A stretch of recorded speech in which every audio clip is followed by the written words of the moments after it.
good evening, or good afternoon, or whatever for all of you.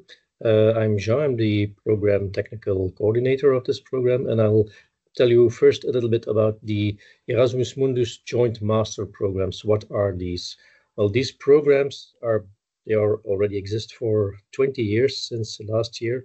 They were established for two main reasons. The first reason is to stimulate European universities to work together and create excellent top quality programs together to join forces and highlight the quality of European education.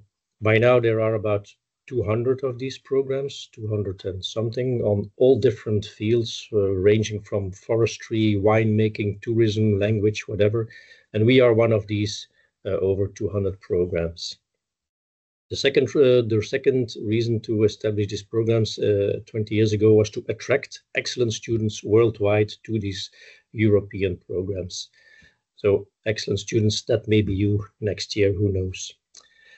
Now, how do these, what is characteristic for these programs? Well, mostly that they are organized by at least 3 European universities, in our case, 4 universities, NTNU in Norway, Wageningen University in the Netherlands, University Autonoma Barcelona in Spain, and Ghent University is the coordinator here in Belgium. Typically for these programs is the mobility, what means that the students will physically spend part of their time in Ghent University one semester, then they will move to one of the 3 other partners for 1 or 2 semesters, and for the thesis they can move again to another partner. And in the end, they will receive a diploma, a joint diploma signed by all partners except for the Wageningen that have a double diploma. So it's one diploma for the whole program. And that is in a nutshell what an Erasmus Mundus Joint Master is.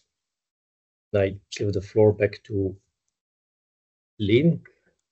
Thank you, Jean. Let's move on to the program content and scope explained by Professor Annelies de Klerk. Happy to introduce you why you would have to come and study with us on seafood.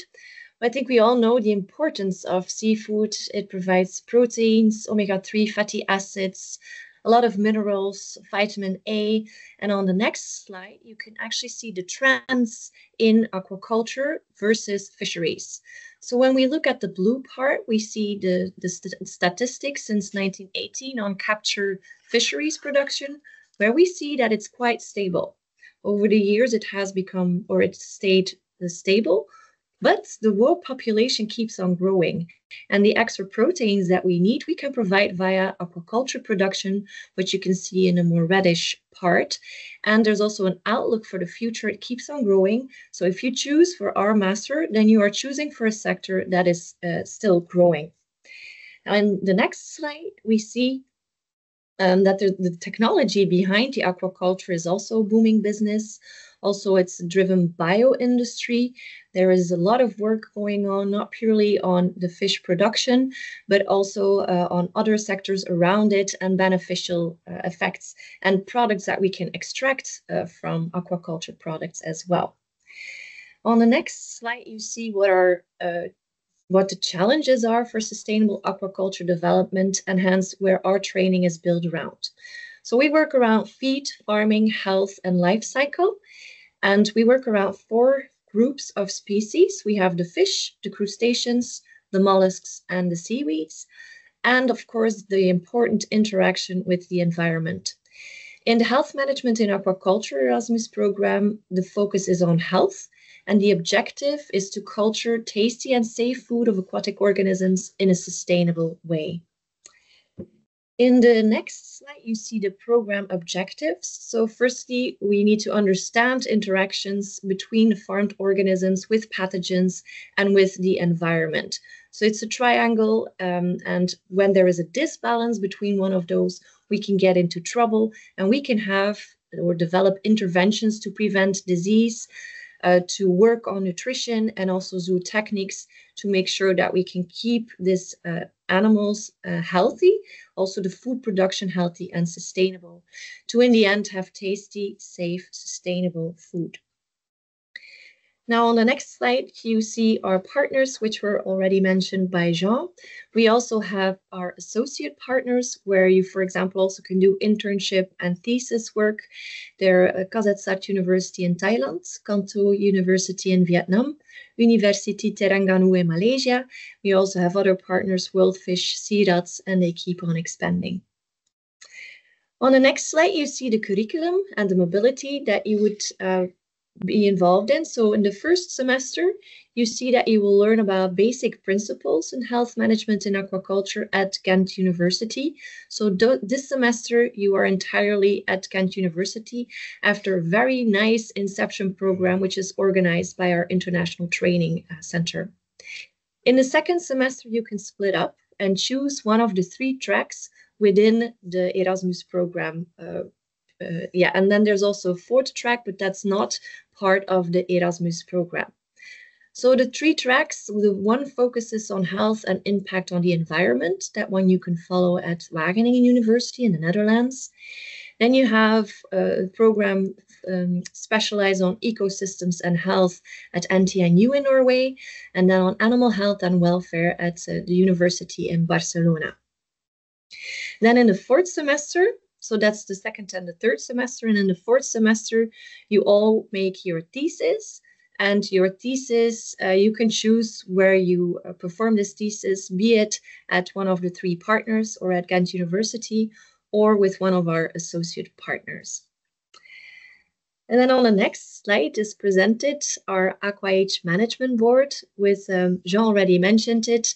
I will go from left to right for you on the screen. So left, we have Geertje from Wageningen University. Then we have Bengt from Norway. We have Anna from the University in Barcelona. Sitting down is Jean, who is present here. And then next to Jean is me. Standing up again, we have Luis Tort, Professor Tort from also the University in Barcelona. Then next to him is Geert Wiegertjes from Wageningen University. And last but not least, we have Anna, who is also from NTNU in Norway. And on your right, you see a video of our students. They don't get a mock exam of genetics, or they do get a mock exam, but in the form of a game where they have to solve genetic questions that are spread and hidden around the faculty.